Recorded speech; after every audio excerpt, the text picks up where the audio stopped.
Thank you. Carol Beaumont. Very much, Mr Chair. It's a pleasure to rise and speak in support of the Dairy Industry Restructuring New Sunset Provisions Amendment Bill.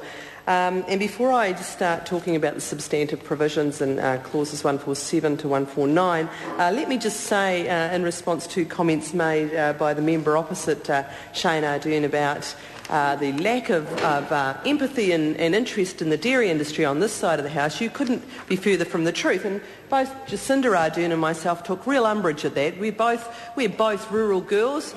We both grew up in the important dairy farming industry area of the Waikato, and certainly would just like to put our rural credentials on the table.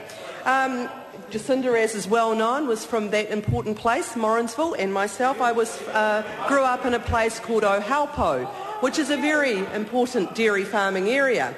Now, in relation to the Dairy Industry Restructuring New Sunset Provisions Amendment Bill, as I said, Labor supports the bill and the intention of the bill to extend the period of time which Fonterra must provide fixed price dairy solids to other dairy processors in order to foster competition in the domestic industry.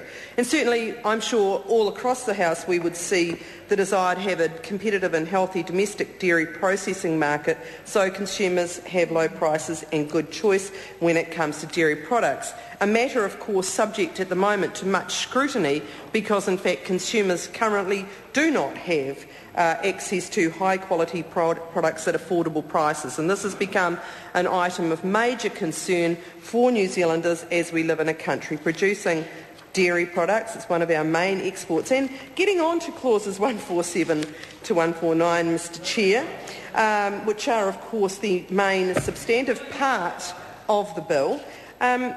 Basically, these provisions have, the three together, extend the application of subpart 5 of part 2 of the Act by resetting the market share thresholds at 20% for both islands, as others have commented.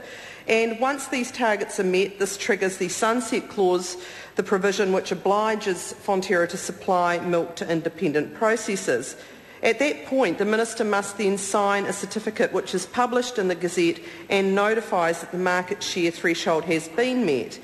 Clause 148 institutes a new process for expiry whereby the reaching of either of the new market share thresholds will trigger a comprehensive competition review of the New Zealand dairy markets, enabling the government of the day to make informed policy decisions relating to deregulation, including further legislative amendments if required. Now, that's really important, and I have to say, on this side of the House, we are very much in favour of evidence-based legislative making and policy making, and so we're pleased to see that this would trigger a comprehensive competition review, a very necessary thing. And it also, that provision will require the Minister to request that report, as I've said, as I understand it, and I wasn't on the Select Committee, but the Select Committee actually made a recommendation around that because there was no time limit on that, and it could result in uncertainty for the dairy industry while it waits for the review recommendations.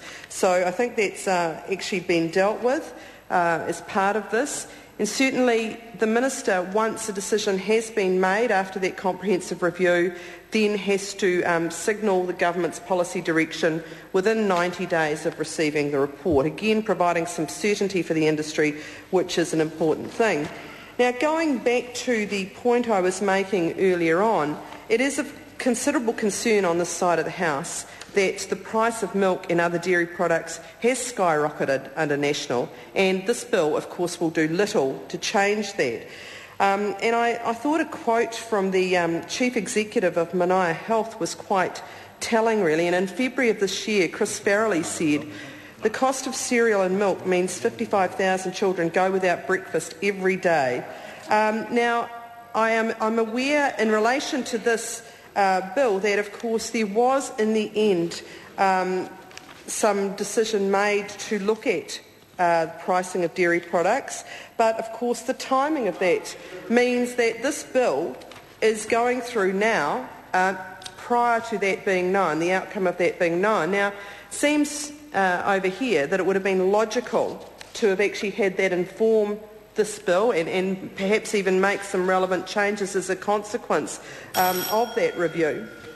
Ko Damien O'Connor. Thank you, Mr.